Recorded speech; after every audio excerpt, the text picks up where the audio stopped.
Good morning, all of you. So today, in the previous lecture, we were discussing the stereochemistry of the disubstituted cyclohexanes. We have gone through the different types of the disubstituted cyclohexane molecules which can exist. That is, one disubstituted, one two disubstituted, one three disubstituted, and one four disubstituted cyclohexanes. So out of that one disubstituted cyclohexane, we have seen that it does not show the geometrical isomerism as both the groups are present on the same carbon atom. And as the molecule exists the plane of symmetry, it doesn't show the optical isomerism also. And so these conformations, the two different conformations are possible. The group in one conformation, which is axial, after flipping it gets converted into equatorial, and when both the groups are same, then the relative stabilities of the conformations is same. But if the groups are different, then the group which is bulkier will always try to remain at the equatorial position. This indicates that the bulkier groups are stable at equatorial position. So in this way, we have seen the type 1 disubstituted. Now the type 2, that is 1,2 disubstituted cyclohexane, 1,2 disubstituted cyclohexane. And so in this molecule, that is, it shows two different types of isomers, that is cis isomer and trans isomer. So the cis isomer is the isomer in which are the groups are located at 1 and 2 positions, substituted at 1 and 2 position, and these groups are directing to the same side of the general plane, to the same side of the general plane. And so when they are directing to the same side, so the group at the first position will be at axial position, and at the second position it will be at the equatorial. So cis groups will be axial equatorial in form. And so this isomer, for example, we will see cis 1,2 dimethyl cyclohexane. We will see this example of 1,2 dimethyl cyclohexane. And so here the chair conformation of the 1,2 dimethyl cyclohexane. Suppose this is carbon atom number 1, 1, this 2, 3, 4, 5, and this 6. So at one position, if the group is at axial position, means it is directing above the plane. And so at the second, when it is equatorial, it will be directing above the plane. So this is the one of the isomer. So this is your first isomer.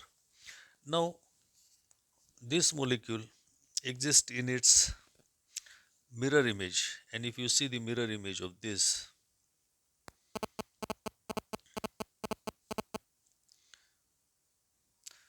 here this group is at axial, this is at equatorial position, and now the cis isomer 1,2 disubstituted cyclohexane exists as cis axial equatorial. One group is axial, one group is equatorial. But when the ring flipping takes place, when the ring flipping takes place, this carbon number 4, which is below the plane, will go above the plane, and carbon number 1, which is above the plane, it will come below the plane. And here you will get the structure in this way.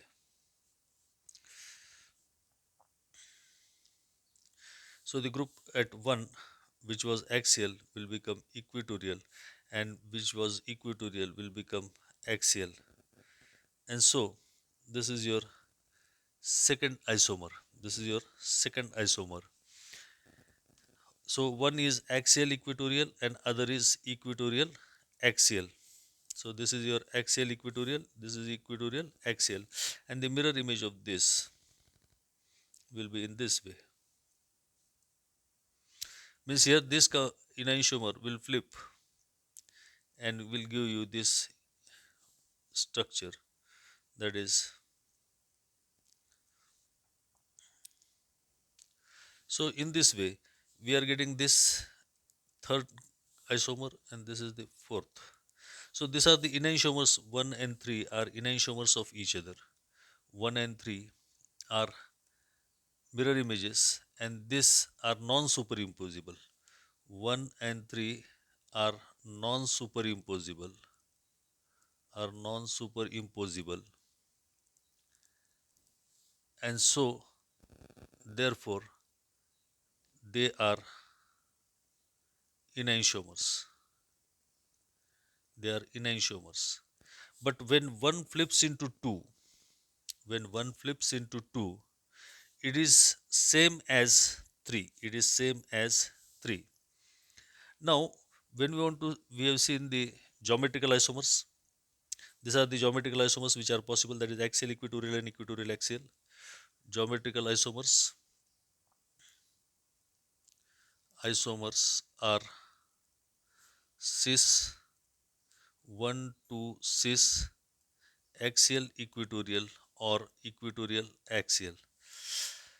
What is the optical isomerism? Optical isomerism indicates that these compounds are must be optically active because they are having the non-superimposable mirror images of each other. But when one flips into 2, it gives the compound which is similar to 3, which is similar to 3. So 1 and 3 are non-superimposable. They are enantiomers, but 2 and 3 are same. And in the same way, 3 gives 4. And so 1 and 4 are same. 1 and 4 are 1 and 4 are same.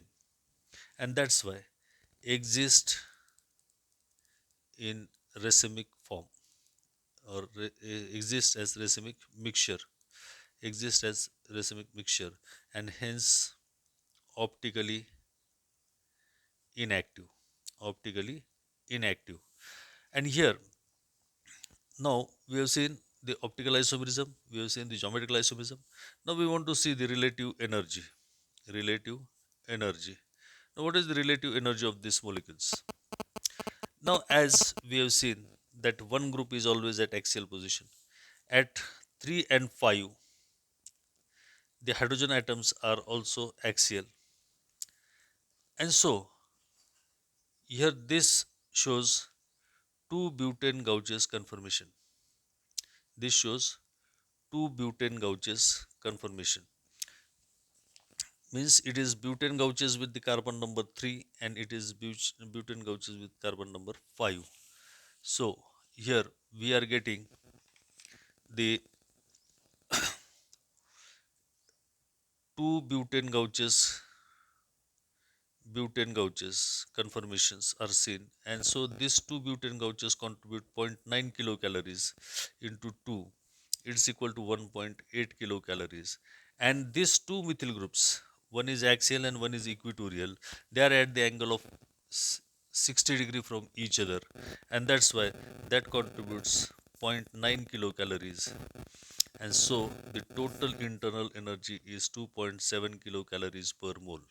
And so in this way we are able to study all these three factors of the 1,2 di cis 1,2 disubstituted cyclohexane. Now for trans, when we study the molecule that is trans, in trans what is going to happen? Either this both the groups, means in trans we will see both the groups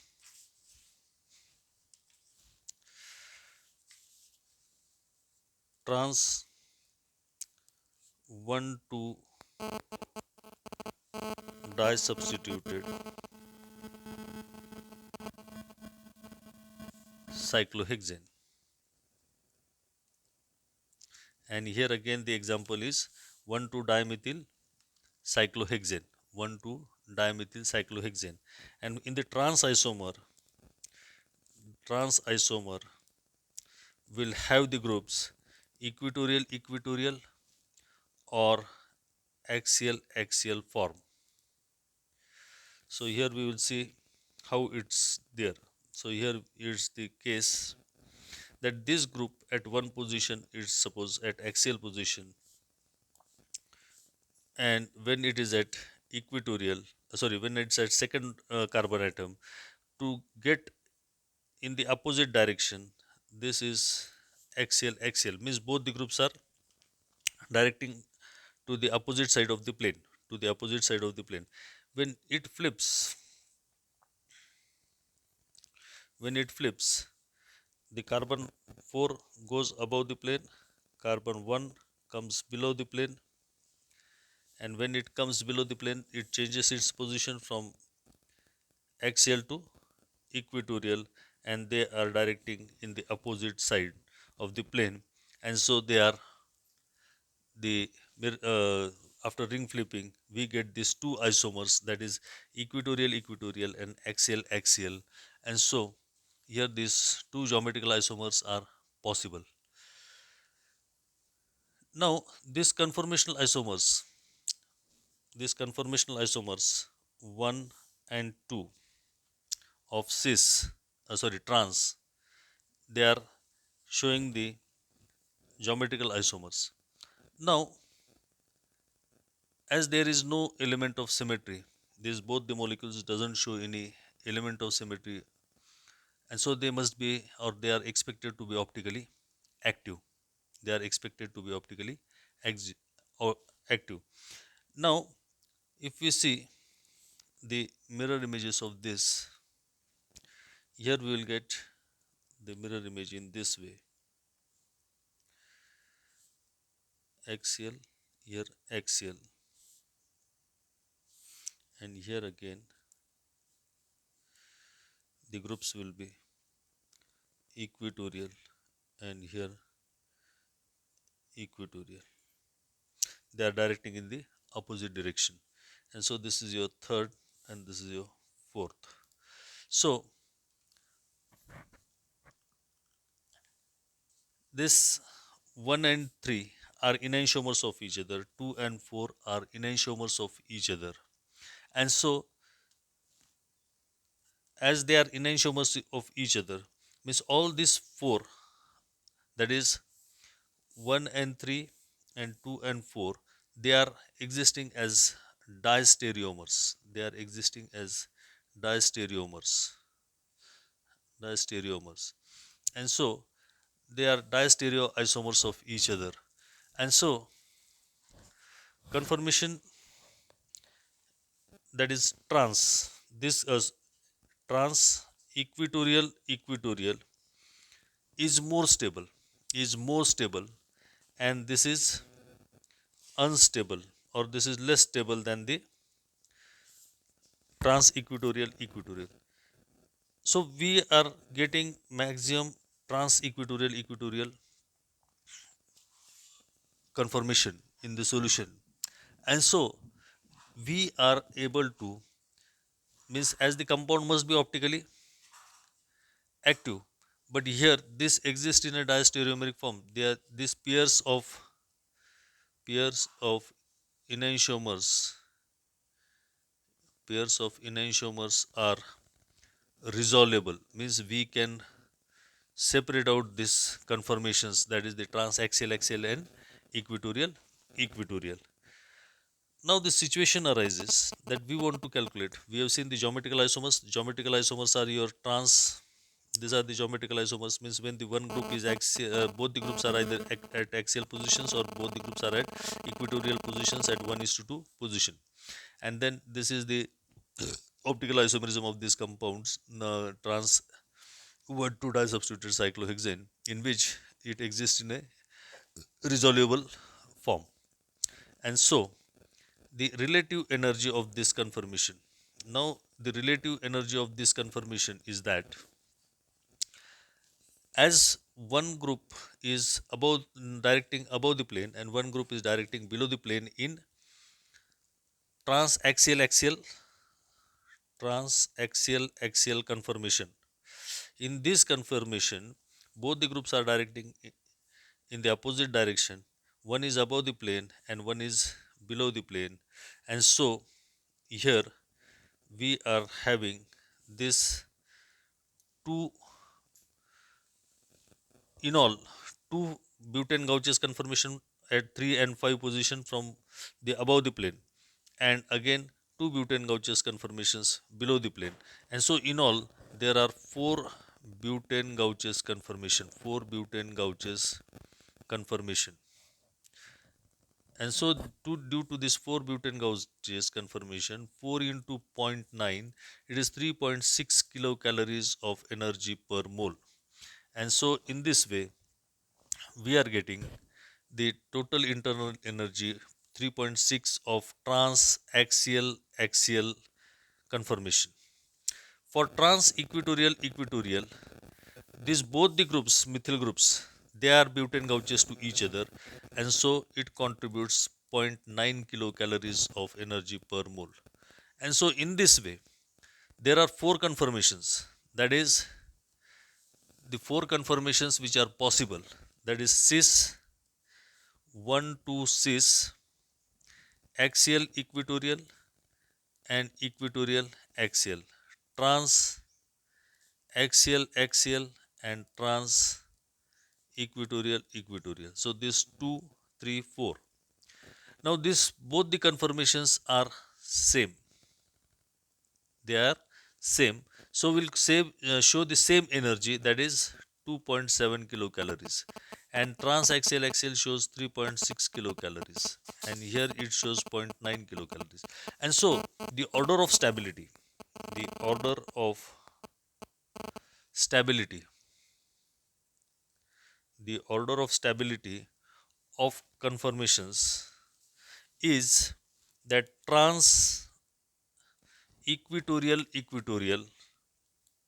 conformation, that is having zero point 0.9 kilocalories per mole energy, is more stable than cis axial equatorial and equatorial axial conformation having 2.7 kilocalories of energy, which is more stable than trans axial, which contributes 3.6 kilocalories per mole. So these are the order of stability of 1,2 disubstituted or 1,2 dimethyl cyclohexane, 1,2 dimethyl cyclohexane, 1,2 dimethyl cyclohexane. And so in this way we complete the conformational studies of the stereochemistry of 1,2 disubstituted molecules. Thank you very much, and the next molecule we'll see in the next lecture.